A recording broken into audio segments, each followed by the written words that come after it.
Good morning, everyone. So nice to see you all, early birds. My name is Karen Travieso. I am the Vice President of Partnerships with The Atlantic. After 2 years of being virtual, we are super thrilled to have this amazing backdrop and to be in person again. So thank you all again for coming. Over the course of the next 75 minutes, we're going to talk a lot about misinformation and the future of our democracy. In today's society, we have endless sources of information, content coming at us from every screen in every direction. Here, we're going to dissect the culprit that is misinformation and talk about a little bit with experts, lawmakers, scholars who are focused in specifically on that. And the largest question of how do we decipher fact from fiction and also preserve our right for free speech. Interesting conversation, I would say. But before we get started, I really want to thank Boston Consulting Group for their support for The Atlantic and our journalism and the festival here. Also, I know that you just heard to silence your cell phones. Please do, but don't put them away. We want you to continue to use our hashtag, hashtag TAF for the Atlantic Festival, and let the world know what's going on here. Now let's get started and enjoy.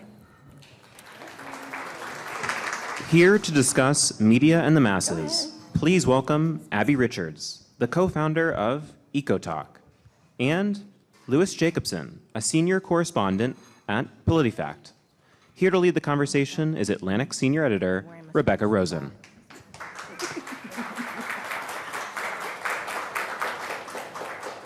Hi, everyone. Good morning. Thank you all for joining us. It's a really beautiful day. It's so early. I'm really excited to be here with Abby and Lou. They do, in a way, similar work of trying to ensure that the information people are getting online is factual. And we're going to have a great conversation with them about the challenge of doing so today. So I'm going to start with Abby, who works primarily on TikTok. Abby, maybe you can just start by explaining what it is you do on TikTok. Yeah, absolutely. So I am an independent researcher who focuses on mis and disinformation and extremism on TikTok. And then I also make TikToks to help people better understand the information ecosystem that we're currently living in. So what does that look like? What do you see on TikTok? How are you responding? And what is the tool that you're giving people back to combat misinformation? So it usually looks like me scrolling TikTok for hours and hours and hours on end. The algorithm must be very confused by you. So it's so confused. And really seeing what narratives are dominating. Especially, I have an eye out for conspiracy theories, and when it comes to misinformation on TikTok, it often can get millions and millions and millions of views. So really looking for what's receiving the most amplification at a given time, and then oftentimes writing an article about it, or doing some back-end research on it. And then if I think that it's something that needs public awareness, that's when I would make a TikTok about it. And help people to better understand the mechanisms behind that misinformation. So I'm going to stick with you for one more minute. I think probably a lot of our audience here and other Atlantic readers out there are pretty familiar with QAnon. We had a big cover story on QAnon. And then, of course, anti-vax misinformation has been a focus over the past 2 years. But what are the other big conspiracy theories that so many people are falling into and that you're dealing with? It's less that there are just huge umbrella conspiracy theories, so much as it's a conspiracy ideology. It's a framework of approaching the world and understanding the world through conspiracy. So you look at events and you assume that they are manipulated by some sort of group, that things are fake, that you are being lied to, and that can really just apply to whatever world event we're currently experiencing, more than just like, here's one conspiracy everybody believes. That's so totalizing. That's hard. Lou, let's go to you. You've been at PolitiFact now since 2009. It's really a remarkable period of time when you think about 2009 to today. A lot has changed not just in our politics and our institutions, but that's really the age of the modern internet and its rise. So what have you seen change in that time, and how has it changed your work and what you do? Yeah, no, it's a great question. So basically, PolitiFact started in 2007, 2 years before I got there. And we were checking facts in politics, politicians speaking. And we still do that. That's actually most of what I personally do. So just as an example, that'd be like a politician gives a speech. So Joe Biden gives a speech, or he does a 60 Minutes interview, I fact check things from that. Yeah. And a couple of my colleagues do as well. In 2009, we were seeing the big spreading of misinformation was in chain emails. Yeah. It sounds very quaint now. I don't think we've probably fact-checked a chain email in years now. But that was really the first kind of blossoming of the misinformation sharing. Do you remember, like, what kinds of stuff were people sharing? A lot of Obama birther stuff. Oh, I mean, yeah. because it was around the time that he had just taken office. That was probably the biggest one. And yeah, so those were big for a couple of years, and then eventually Twitter, Facebook began becoming much bigger sources of sharing of this sort of misinformation. It really obviously hit most people in 2016 during the presidential election, and so in 2017, Facebook and we and a number of other fact checkers started first as sort of informal partnership and then a more formalized partnership that we're still working today. And basically, briefly, Facebook built us a sort of interface, and they surface claims that they think through their algorithms might be dubious. We take a look at those. We use our journalistic skills to write fact checks on what we choose to write on, and then publish a fact check on our website. But then we go back into the Facebook dashboard and then essentially click a check mark. 3 things happen. 1, that Facebook post gets downgraded in the algorithm, so you're less likely to see it. 2, it gets a screen over it saying this claim has been fact checked by PolitiFact, or there are a few other partners who also do fact checks for Facebook. Do you want to see the fact check? And actually, you don't have to do that. You can click through and still see the post. Yeah. So it's not really a question of free speech, because all it is sort of a speed bump. It's contextualizing and yeah. Exactly. It's giving you the opportunity, if you so choose, to see an alternative viewpoint. And the third thing is that the poster of that cannot make money off that post. Now, once those things happen, frequently people, especially some of the commercial pages, do change their text to be accurate, and then we take off those flags. So we also have a partnership with TikTok, which is a little bit different, but basically they are surfacing items to us which they think might be questionable. We spend about 20 minutes fact-checking them, and we then report back to TikTok if we think that it's clearly false because we've written about it before, or it's clearly for credible news coverage is false, or that it might be false, or that it might be true. And we report back to them, and then after that, TikTok decides what to do with it. It's a little bit less formalized in that way than the Facebook project. Mm-hmm.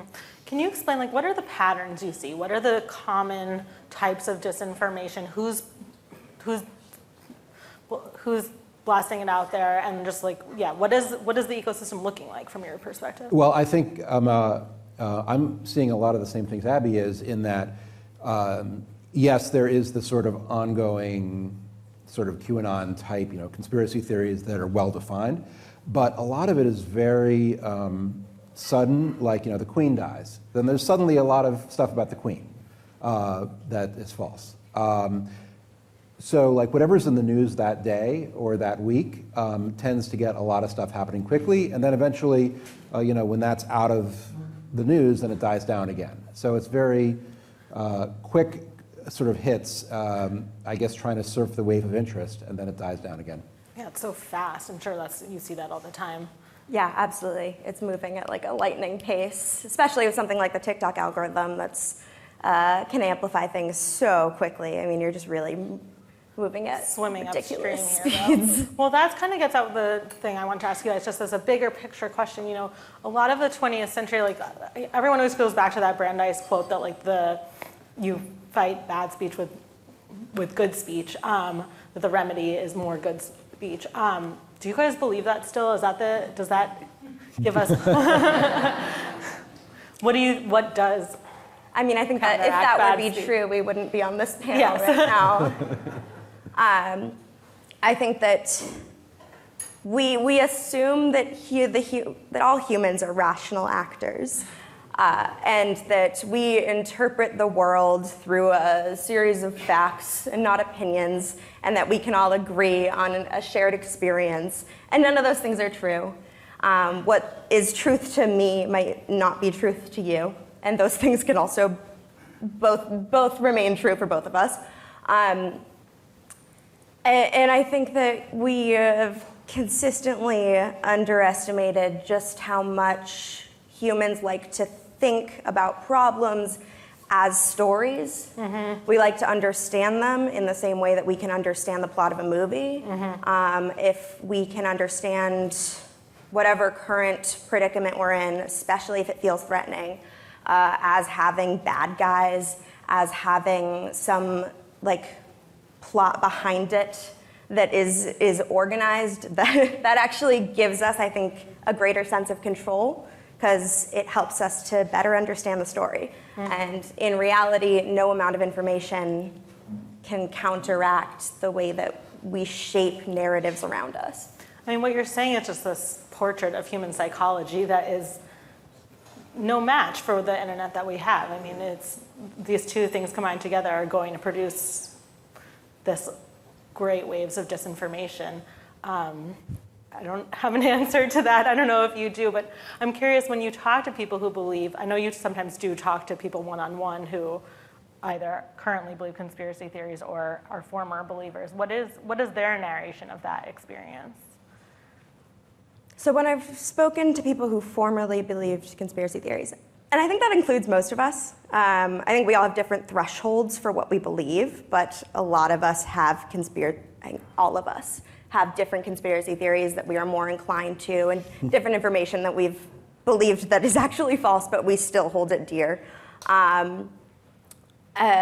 Is usually that conspiracy theory was providing some form of comfort to them, helping them to understand their place in the world, helping them give meaning to what is like a lot of suffering in the world a lot of time, when it's their own suffering or suffering that they have to see. I think those conspiracy theories often give it purpose and context that they find very helpful.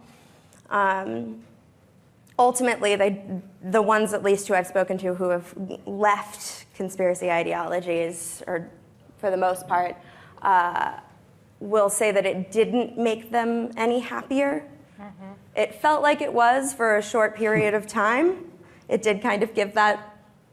It seems like there's some sort of thrill to it all, like, oh, I'm going to finally understand. Well, you're in a movie. There's good guys, there's bad guys, there's an evil cabal now that you get to be a part of overthrowing, not directly, because they kind of.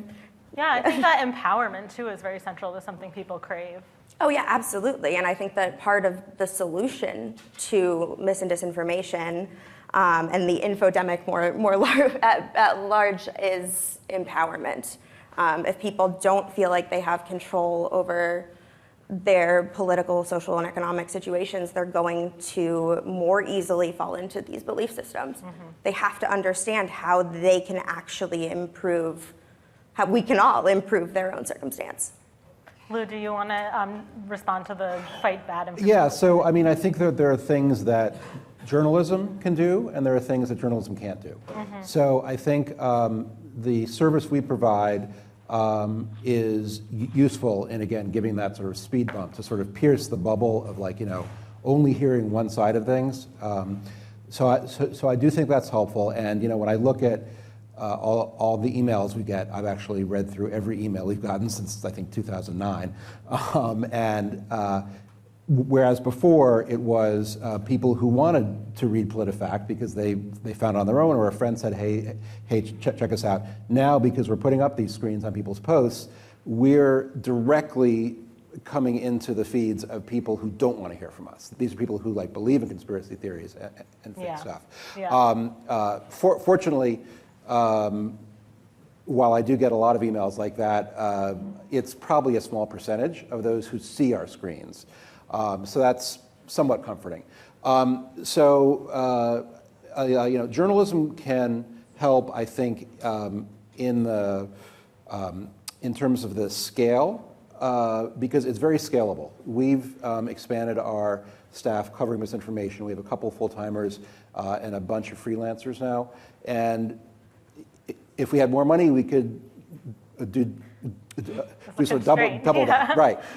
So there's no limit on that. All that basically takes is sort of basic journalism skills. And there are a lot of journalists who have lost their jobs over the past 10, 20 years who could probably do that.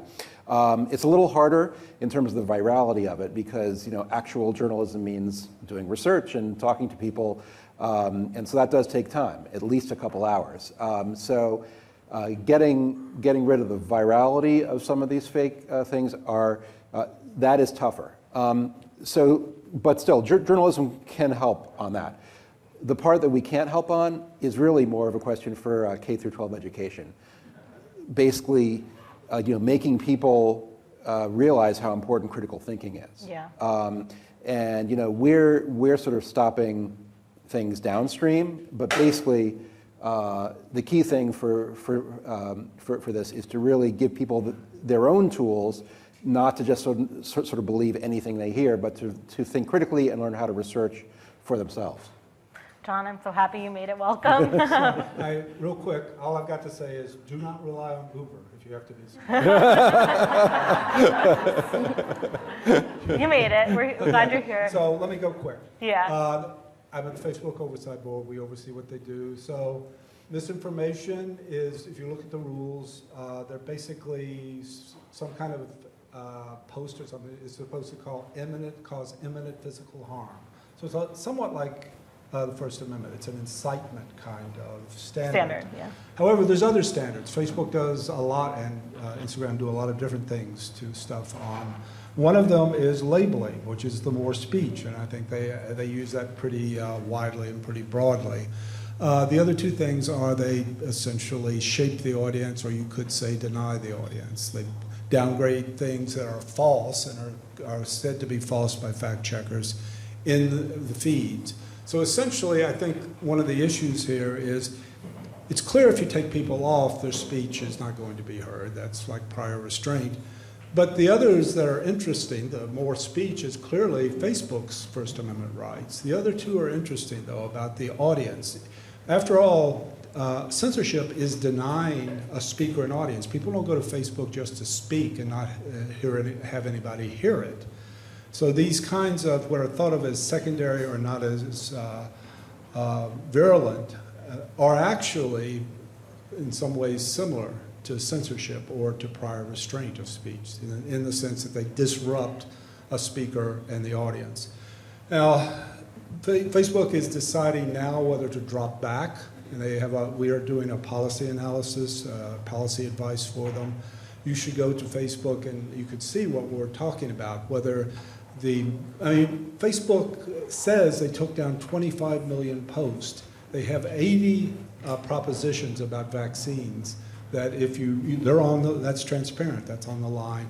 All of those, anytime they're found on the platform, come down. 25 million of them so far. And now they're wondering, should we lighten up a little bit, more generally? And a lot of the stuff at Facebook. Tell us more about that decision and why they're considering that. Well, I think one way to look at this is that Facebook also saw this or might have seen this from January 2020 as an emergency. And in an emergency, you do things that you wouldn't normally do, right? And so the emergency now can be seen to have gone its distance from Facebook's point of view. That's one of the questions, really. And maybe you go back and start changing and becoming more about voice being the paramount value of Facebook. One way to think about this that last couple of days has occurred to me is emergencies. Well, what's the other emergency? Wars. right? What happens to free speech in wars? We know from Jeff Stone's work exactly what happens. And I think maybe some people at Facebook are thinking along those lines. So you would have this emergency power, but the real question is how permanent it becomes. Can you just talk about the scale of the questions that they're facing? Man, I think a lot about freedom of speech and Facebook's misinformation problem from an American perspective, but they are thinking about it from the whole globe. I mean, how do they even begin that task? Well, first of all, they have a strong preference for one rule throughout the globe for 2.9 billion daily users. They have a preference. I think it's probably technical, but I'm not sure. So there's going to be one. They end up, they say, and I think this is probably right, they end up reviewing 100 million posts every day. Right? So if you look at they have 12 categories of violations, right? And they tell us that of those 12, of 11 of them, more than 90% of the content moderation is done by machine learning. Right. And the 12th one, which is bullying and harassment, is about 50 to 60% a year ago. So all of these are going to be going to content moderation. Inevitably, the content moderation, the machine learning makes mistakes, right? But it's simply, they have 30,000 or more humans reviewing this at various points, including us. But, you know, we had 1 million, in our first year of existence, we had 1 million appeals, right? Yeah. People were, our committee that passes on these, we're doing 4,000 appeals a day trying to figure whether it should go forward. I would say the thing that's always forgotten is it's thought of as a normal kind of speech issue, and it is for the oversight board. We sit around and talk about it, and then you realize 15 minutes later it's obviously this or obviously that. We've got 2 or 3 minutes. That's the appeals process, right? There's just so much speech, Yeah. and some of the other problem is you're quite correct. It's outside the United States. But some of it can lead to not just people being upset or whatever. It can lead, after Myanmar, there's a cultural thing about being involved in mass murder, right, and so on. So I think what has happened is you've got 2.9 billion people on a platform.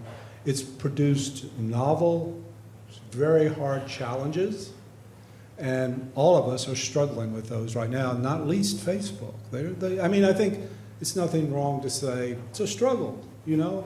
We can pretend that all these technical issues can do everything, and they've got a lot of technique, but it's a real struggle. I'm sorry, but we're going to have to cut it off there. This has been really a wonderful conversation. Thank you all. I'm glad you made it. Thank you guys for joining. Now, for a discussion on perception versus reality, please welcome University of Pennsylvania professor Dolores Albarracin and New York University Associate Professor J. Van Bavel. Here to lead the conversation is Atlantic Deputy Editor Ross Anderson. All right, so we're here to talk about misinformation and bias, and familiarizing myself with your work and into this conversation.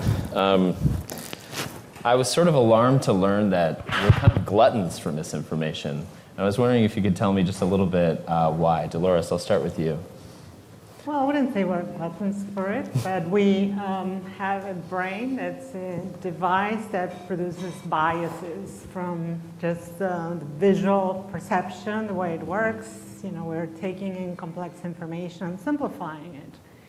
So that's the main, I think, issue there, that we tend to streamline and connect things in different ways. And also, reality is so complex that we need social information to make sense of it. We cannot go and personally count the votes in the state of Pennsylvania, but we can actually read about it, ask questions. So everything is being filtered socially. And that is where the misinformation can pop in, because we have no direct access to most of what we use in daily life. That's interesting. And is it that bad actors know in advance that we have these biases, and so then they're kind of shaping their little memes or whatever it is to kind of slip into our blind spots? I think it's both. There are those. We've seen them play out in the national scene, but at the same time, there are also organic structures that generate information and combine social information in ways that produce conclusions that are wrong. Mm-hmm. Say more. Like, what's an example of that? Well, the way in which rumors operate, right? Something that has a little bit of truth might pop up and then gets combined with other explanations, ways of rationalizing it, and ultimately produces a much more complicated belief that's clearly false. And nobody was intentionally introducing this information. They're not trying to pollute social media or necessarily bias the audience, but it just combines in a way that starts to make sense. Yeah. Pizzagate would be one such case, yes, Sure. in which it was generated by different discussions, and it created a very elaborate and plausible for some narrative. So you think when Pizzagate was being constructed, at least in its initial phases, these were all good faith actors. They were just trying to learn about the world, and somehow they sort of put two and two together. And, exactly. Yeah. Making sense of little things. And then at what point? Words meant. And But then at some point, the grifters stepped in, right? And sort of said, okay, how can we kind of gin this up? And there's always political leaders who are, really eager to capitalize on that. And if that's the wisdom of crowds, and they can introduce their own ideas and control behavior and certainly the public opinion that way. So it's a combination of both, but we are certainly ready for it because we come out, built that way. Yeah. Jay, what about you? In your work, how have you seen, what notions have you developed about why we seem to be so eager to take in misinformation? Yeah, to me, the biggest thing is that we evolved in small groups. And so our brains are designed to get along with others, cooperate, and that's like the key to our success. That's like our evolutionary advantage over other species. But it makes us susceptible to certain types of information. So we look towards members of our groups, our identity groups, for information about what's true or false. Once we're part of a group, we automatically are more likely to trust our fellow in-group members. We also look at the norms of our group to determine what to believe and how to behave. And so this means if members of our group are spreading a lot of misinformation, it means it's more okay for us to do it. If we're part of a group, so I'm a scientist, Dolores is, a lot of journalists in this room, there are social sanctions when we spread misinformation. Like for me, I would stop getting invited to events like this. I'd go to an academic conference and no one would want to talk to me because I would be seen as an untrustworthy member. I'd be violating the norms of the group, which are to be accurate. And so if you're parts of groups, and this goes to conspiratorial groups and political sects and groups, where there's certain belief systems and then there's norms that enhance the willingness to spread information about them. That's a really compelling psychological state for people to be in, to believe and to spread that misinformation. It sounds like you're talking a little bit about partisanship, and so I want to talk about the psychology of partisanship in a bit. But I think it's easy making no assumptions about the politics of the people in this room or on this stage. But I find a lot of times these conversations kind of pick easy targets on the right. And so I was hoping that you might describe like the way that you've seen the psychology of partisanship operate on the left in ways that are damaging to sort of the electorate and our political economy. Yeah, so let me start in an experimental setting. So we run experimental studies to see whether, for example, Democrats or Republicans are more susceptible to misinformation. And so in the lab, you can show them existing misinformation, but you can also create new misinformation and see kind of without the political context and having heard of this, they've never heard or seen this stuff before. When we have those very carefully controlled studies, what we find is that Democrats and Republicans are equally likely to believe misinformation if it's negative about the other group. However, when it comes to sharing, Republicans are more willing to share it. And so that suggests that people on the left might be more just as susceptible. There might be parts of our brains and our biology that make us susceptible to information that makes us feel good about our group. But the norms are different in these communities, and so that seems to be what might account for these differences. So there's some deeper similarities, but if you drop people into a community or culture where leaders and members of their group are spreading certain types of misinformation, it makes it more socially acceptable to do it for yourself. And sometimes it actually is a good way of signaling group loyalty.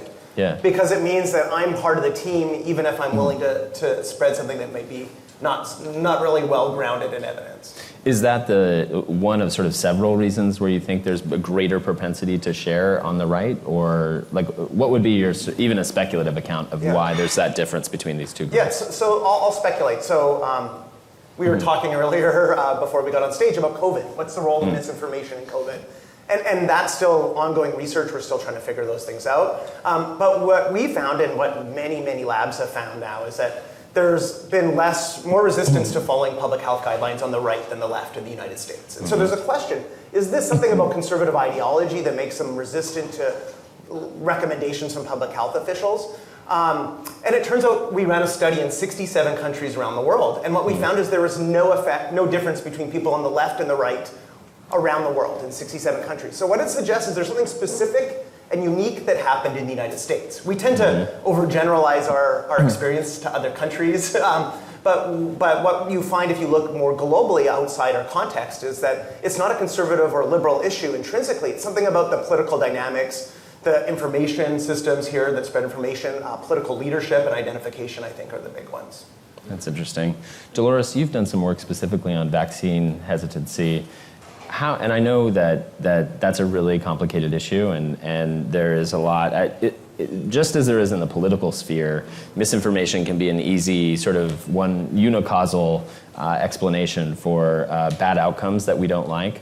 But talk a little bit about the role that it does play in the sort of, certainly in the United States, there's been really limited vaccine uptake. Our booster numbers are something like 73rd in the world, despite the fact that we developed and made the vaccines here. How is misinformation coming into play? Well, I think it's very good to start with the caveat that it's probably not the main factor. So if you compare across countries, other countries have mandates and policies that actually facilitate vaccination, and right now we have no clear funding for rolling out the new vaccines. So that's going to matter. But having said that, it can contribute to a certain degree of hesitancy that's not new. It did not start with COVID. We were measuring attitudes towards various vaccinations in 2018, and there was already a sentiment, and it was primarily on the conservative side, associated with exposure to conservative media and religious individuals of all denominations. So Orthodox Jews, but also Christians and Muslims. Everybody thinks, well, God would have wanted me to have immunity, he would have given it to me, and I don't need this thing. So that's part of it, and then the misinformation comes in with that background. It's not coming and completely biasing what's happening with the COVID vaccine, but rather using some existing attitudes that we knew were there. So if I had to guess what's the impact, I would say it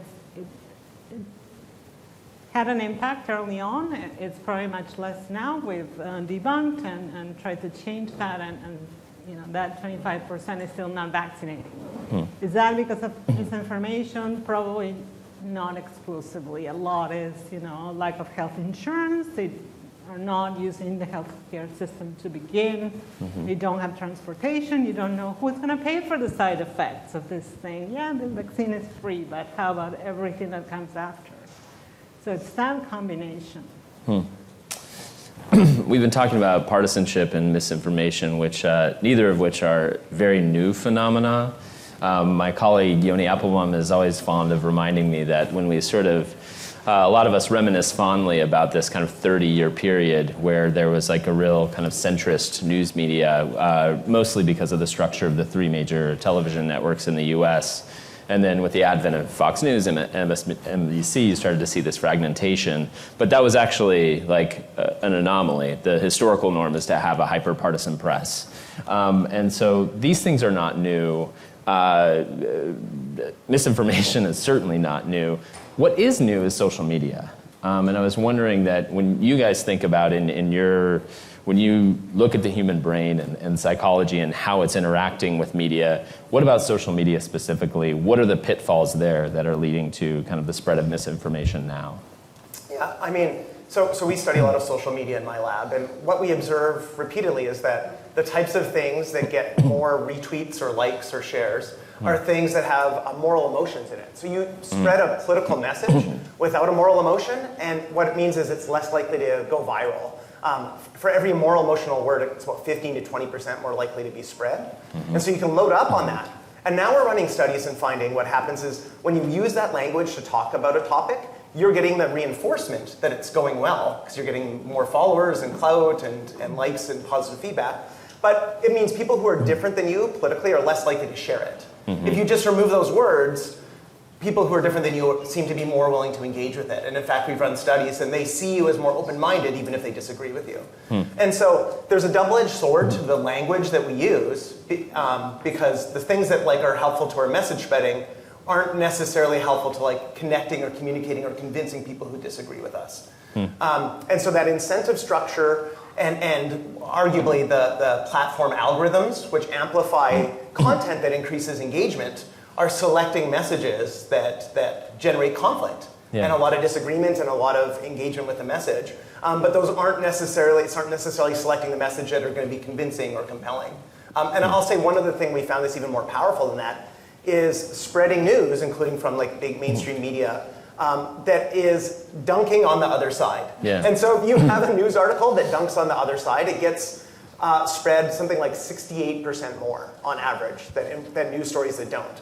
And so if you're in the media industry, mainstream media, you're now tracking clicks and downloads and engagement. No, we never do that.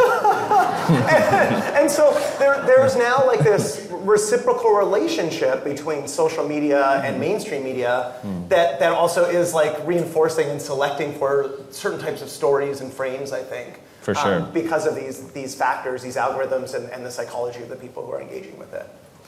Yeah, that's right. I mean, as a person who's done A/B headline testing a fair amount of times, it's the devil shows up there.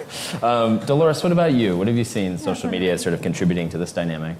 I think social media has this property of bringing us together with like-minded others, right? But so does the real world, and our cities are segregated. And when do we get to hang out with Bill Gates? We do on social media, so this is mixed.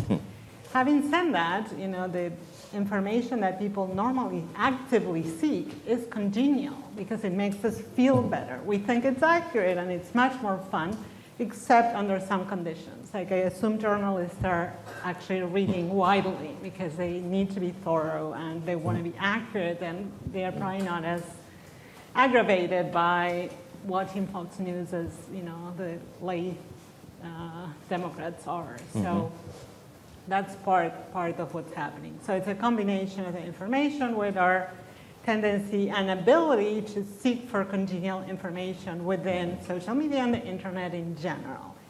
At the same time, all the survey data shows that actual participation in social media makes you more able to also see the other side. So the reason is that even though the information is perhaps very small in quantity, it is interesting and it's novel. So anything novel, we're going to pay attention to, we remember it better.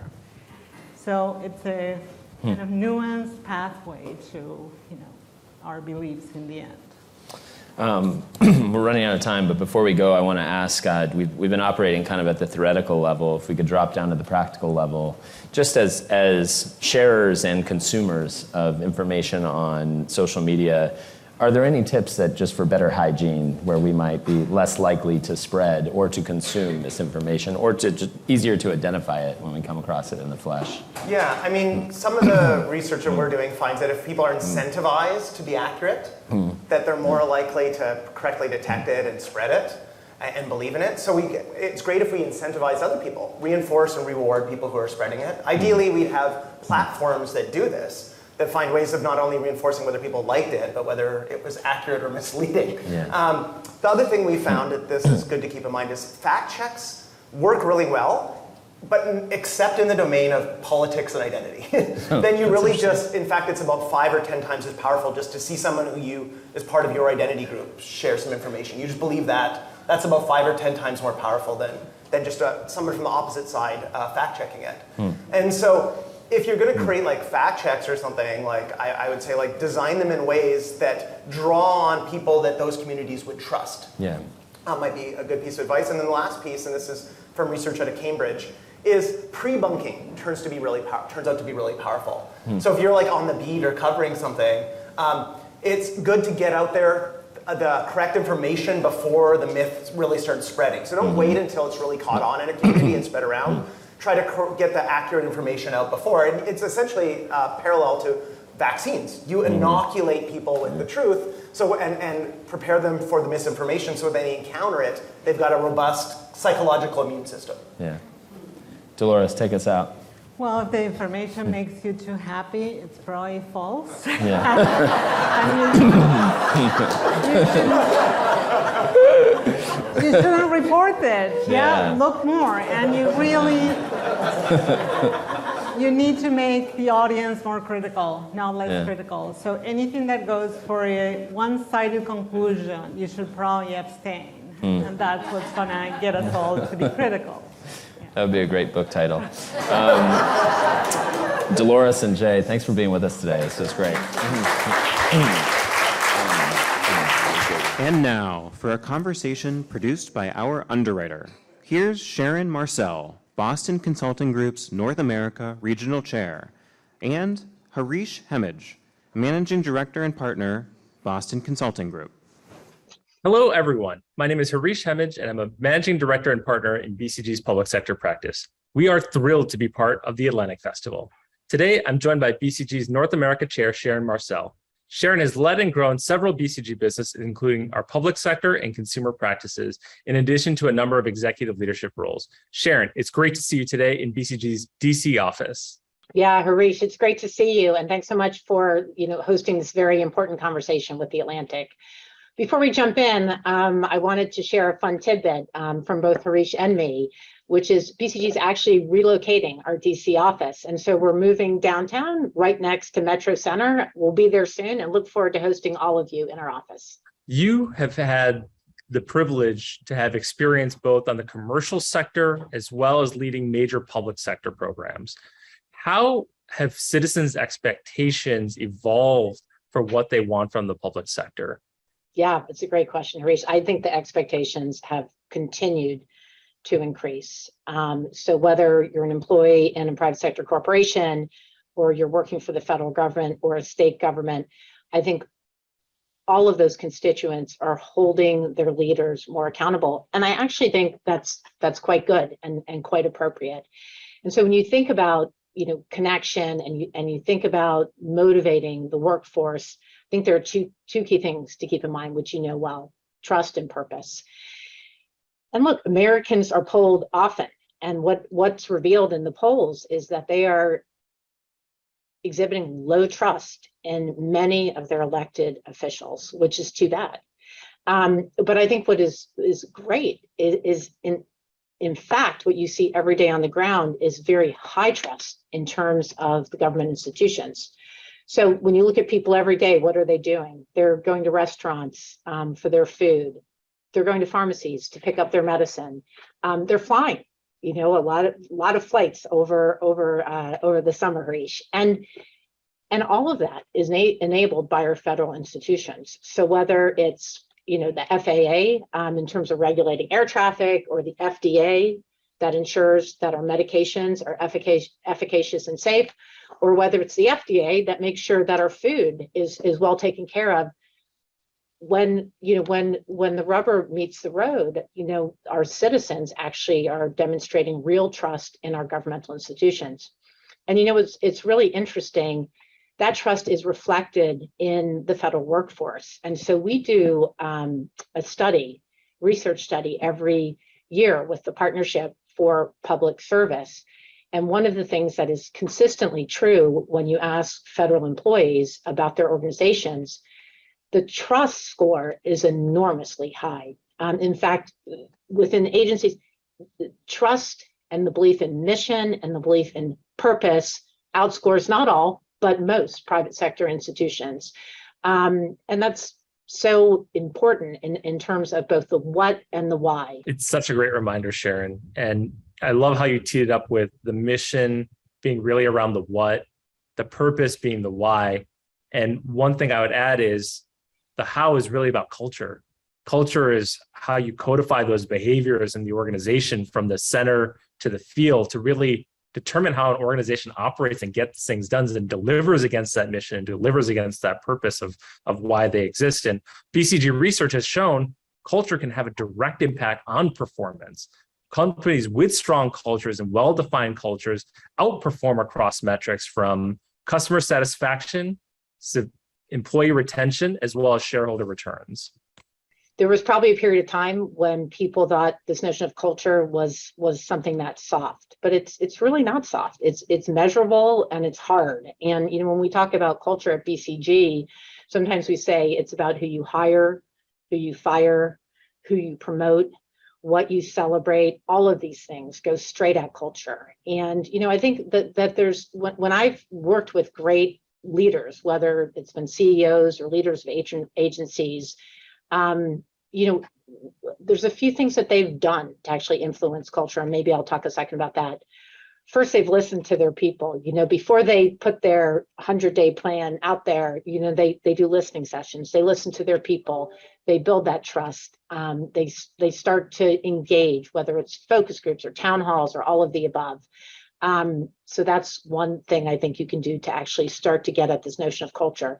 The second thing is modeling new behaviors. So if you want to set a culture which says everyone needs to be responsive to feedback, then you have to be responsive to feedback. If you want people to take risks, then you actually have to take calculated risks. If you want people to push decision-making down and empower others, then you have to demonstrate that. So I think whether that's in the private or public sector, it's true. What's another element of the strategy where public and private sector can learn from each other? I think it's resilience, honestly. I think it's resilience. So, whether you're a private sector company or a public sector institutions, what's certain about the future is it's going to be uncertain. So whether it's geopolitical uncertainty or whether it's domestic uncertainty, there's a whole range of uncertainty that I don't need to list and you all know about. But I think what's critical is being able to weather that uncertainty. And I have a colleague I deeply respect, Martin Reeves, who's written a lot about this, and he's done some myth busting in terms of resilience. And one of the myths is that resilience is synonymous with risk mitigation. And I think that's a part of it. There is a risk mitigation component, but it also is enabling the upside and enabling competitive advantage to organizations that are coming out of unstable periods. So I think it's both. One additional myth we've observed is leaders sometimes thinking crises happen so infrequently, it's not worth investing against, they'll just deal with it when it comes. And the reality is that the world has become so increasingly volatile that not having a resilient plan to be able to respond to those shocks, be it pandemics, geopolitical conflict, climate change, cyber, industry-specific disruptions, other unpredicted challenges, like you'll never be able to actually come out and excel if you don't actually have a plan and a resilient organization to be able to deal with it. The real question though, Sharon, how can organizations actually build a resilient organization? Yeah, I think it's a great question. I think it really it is really dependent on how you're able to change an organization, right? Because you just don't go from being not resilient to resilient. So it's really that change journey. So maybe I can touch on that for a second, Harish. As I've worked with, leaders in governmental agencies or leaders in the private sector, there's a few components of getting to resilience and on that change journey that are really important. And so let me discuss those. The first is head, the second is heart, and the third is hands, with heart being at the center because it is the most important. So let me talk a little bit about that. So if I say to you, Harish, we have to change this organization, we have to be more resilient, the question you're going to ask is why? So I need to put together a fact base. Why do we need to change? And it's because of competitive behavior. It's because of not meeting the needs of our customers. It's because of a whole lot of things. But I can put together that fact base to convince you in your head that you need to change. Then the second piece is, well, if you have the fact base and you don't do anything, then you don't change anything. So you need the hands.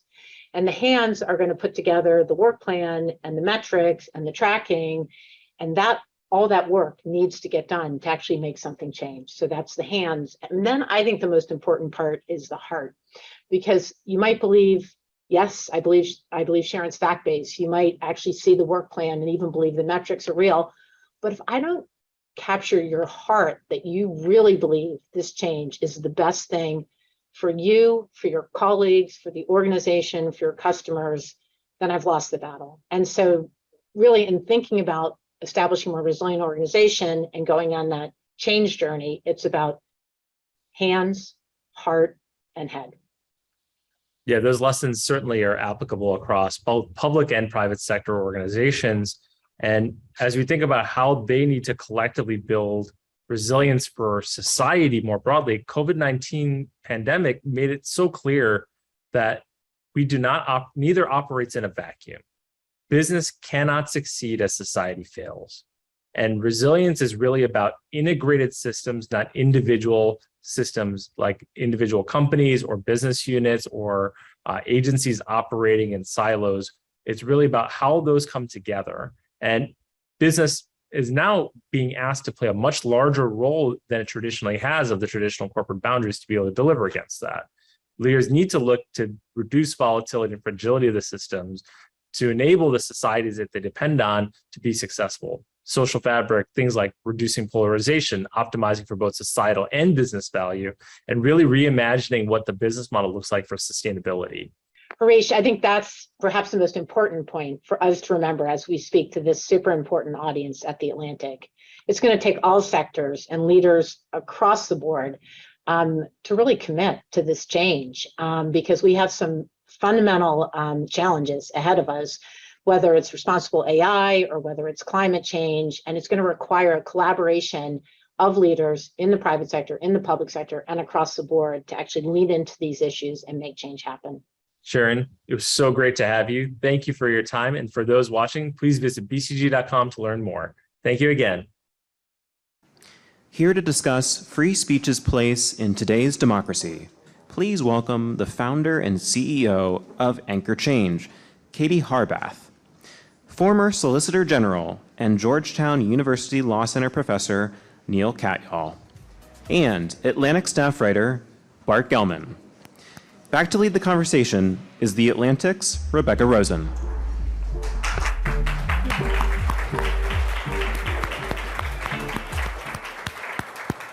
Hi, everyone. Glad to be back. Thank you all for joining me up here this morning.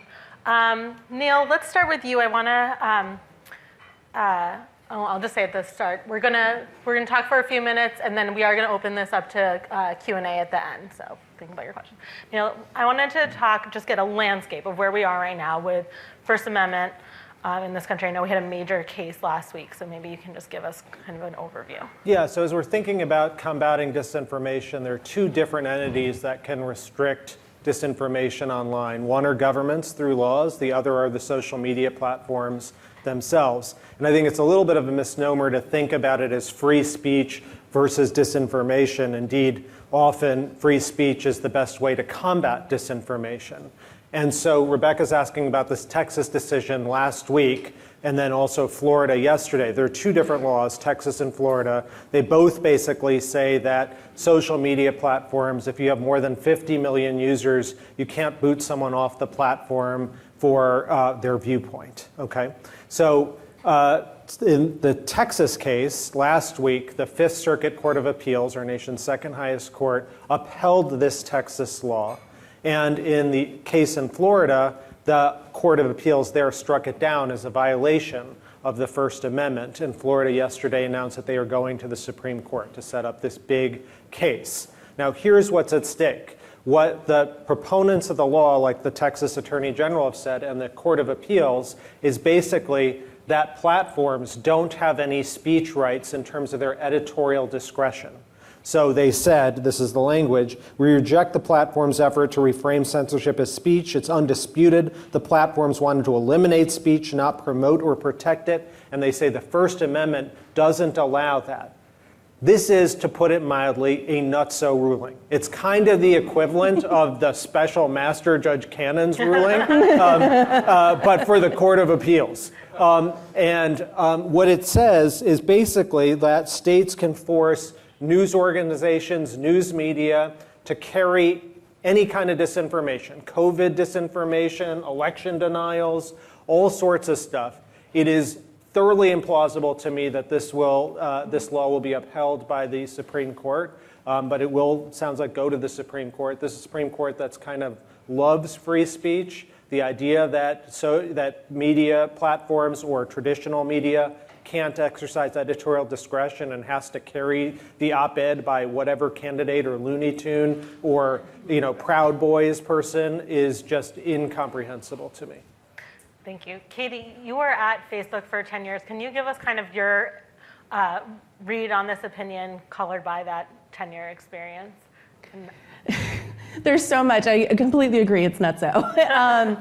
And that's the technical legal term, and I'm going to use that now, and I'll credit you for sharing that with me. I think the big thing here, too, is that we fail to remember how hard it is also to implement these things, and also what that can mean. There are certain types of things that these platforms, we want them to reduce the amount of spam that is in the platforms, that child exploitation, bullying, harassment. There are many types of speech that are legal, but incredibly harmful to people that I think that sometimes these decisions fail to take into account a part of that. And then even if it were, let's just say it were upheld and it was that platforms couldn't do on a viewpoint, bias people based upon their viewpoint. How do you define that? How do you actually build systems and tools to determine the intent of the user when you're just reading the text or what that looks like?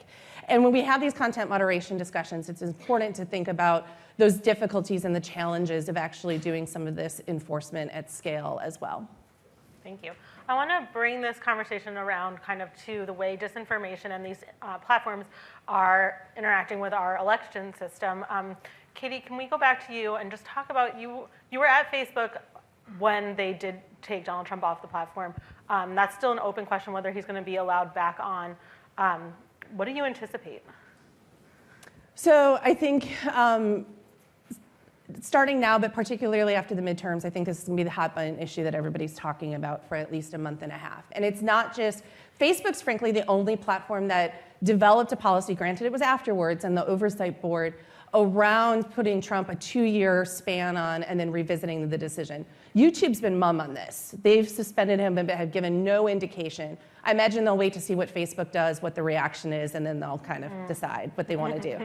And then Twitter's, of course, a huge wild card as well, depending upon if Musk ends up having to buy it, and he has said he'd put the president on the platform. I'm kind of grappling with this myself right now and trying to think through the criteria. Let's assume that the platforms aren't legally required to put him back on. Should they put him back on? What does that mean for the sort of traditions we had around political speech and fairness, especially if he runs as a candidate, given the fact he has his own platform like Truth Social, given the fact that he has other ways of getting his word out? Should it matter if Facebook puts him back on or not? And so my gut is that, and I worry that it is probably going to get quite contentious because there are a lot of differing viewpoints of whether or not the former president should be let back on these platforms. And I expect it to be a really heated and contentious debate as we go into the new year. Bart, you've been a long student of American elections and just the way Trump has affected them in the past couple of years. What is your thoughts on Facebook's decision to keep him off, and how do you think this is going to play out? Well, it's really interesting. When Facebook banned him, there was an imminent danger that the results of a democratic election would be overthrown. Yeah. That democracy would actually fail. That the transition to power would fail. And so there was a flavor of emergency about the decision. And he has not let up, as we all know, on that theme at all. He's still litigating the 2020 election. but he's not doing so as the incumbent president in the White House with control of the tools of power. And he obviously can't affect the outcome of the election because it is 2 years old now and counting. So I don't know what Facebook's going to do, but I lean toward thinking they're going to let him back on. Neil, what's your read on Facebook's decision here? Yeah, so I tend to be much more of a free speech person. So at least now, when we're past the Bart's description of an emergency, I'd much rather see labeling tools. So if he, like the Twitter notices that came on when disinformation was being spread by Trump, I'd rather allow the speech and then have some sort of automatic response for particular bold-faced lies than to boot him off the platform altogether. But if we're in another crisis situation, I thought what happened with Facebook and Twitter at the end was right. Katie, when talking about the kind of labeling that Neil's talking about, how do those affect users? Do people respond when they see like a flag that says something's not true or that it's dangerous? And what has been Facebook's experience with implementing those kinds of tools? So I know there's been a lot of different research that's been done, and it's frankly kind of mixed in terms of the impact of labels. And I also think we should remember, too, that how labels work on Twitter and how the Twitter user base reacts to them is probably going to be different than maybe how Facebook user base reacts to them, or YouTube or others. Can you characterize that difference? What is the difference? Well, I guess what the types of users that are on it,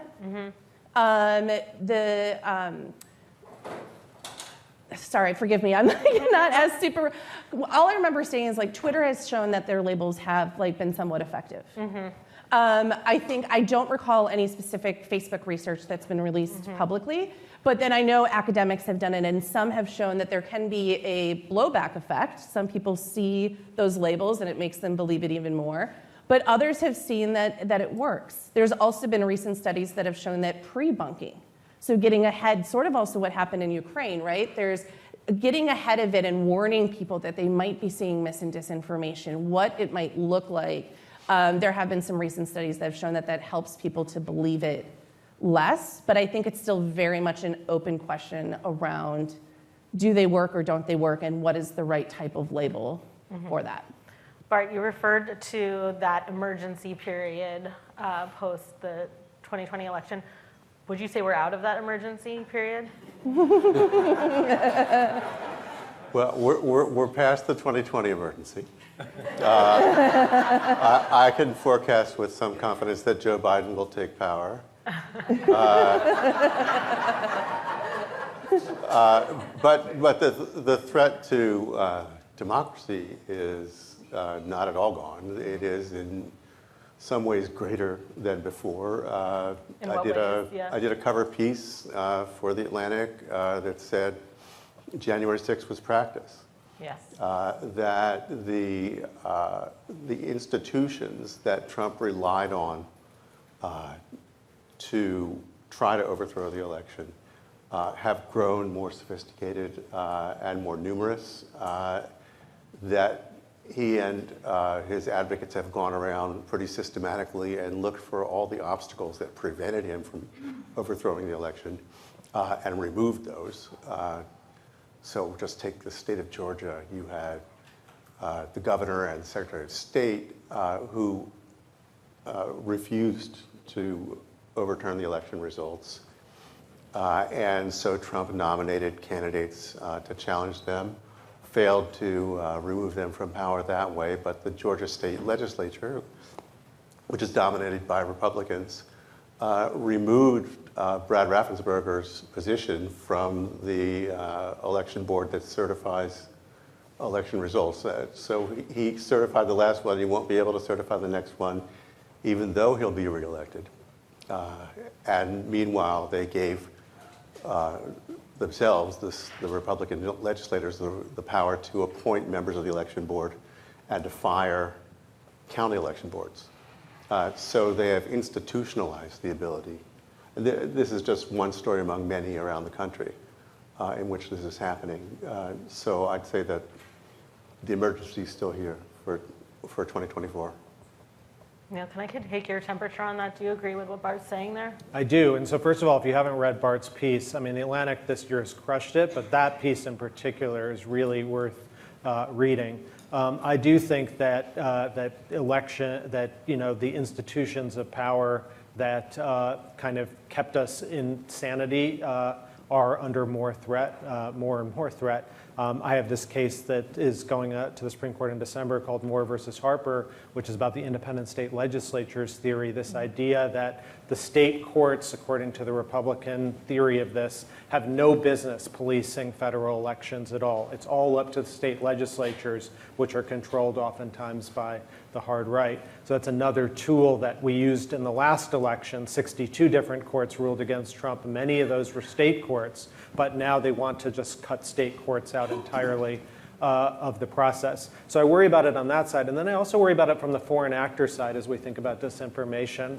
The rise of bots, this story, if any of you read in the New York Times this past weekend of Linda Sarsour being targeted by Russian bot after Russian bot, and all this disinformation. This is where I am a little sympathetic to Elon Musk and his claims about, trying to boot bots off the platform. I understand there's some need for anonymity, if you're in a country facing an oppressive regime or something like that. But it's it feels a little bit overboard right now on the anonymity side, and anonymity does breed, among other things, kind of bad speech. All right, I want to open it up to our audience for questions. I think there will be mics coming around. Not sure. Oh, there is a mic. Here comes the mic. Let's give her 1 sec.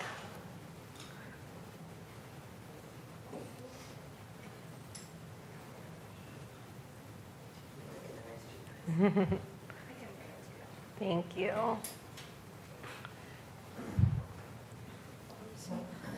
Thank you. I'm a congressional journalist for 15 years for Hispanic Magazine. I cover immigration, I cover all sides. I'm very concerned, not so much about misinformation, but about unchecked narratives.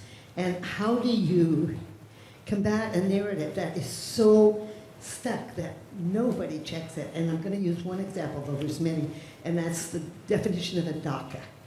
Everybody says that Dacas are people who were young children brought in by their parents illegally. Everyone says that, and yet not one of those words appear in the Daca memo or in the DREAM Act. They don't even get the verb right. The verb is came in, and there's nothing about brought in or illegally. But of course, it's much more compelling to think that they were all brought in. And so the words that are left out is came in the United States before the age of 16, and Schumer is before the age of 18. This is quite a different spin or version than how it's spun. The narrative is they were brought in by their parents illegally at an early age. How do you combat that? Well, I worked on the Daca cases for many years, and I totally agree with you. There's so much disinformation about that, and also just generally, the Republican Party is very good at branding things, death tax or this or that, whatever it is.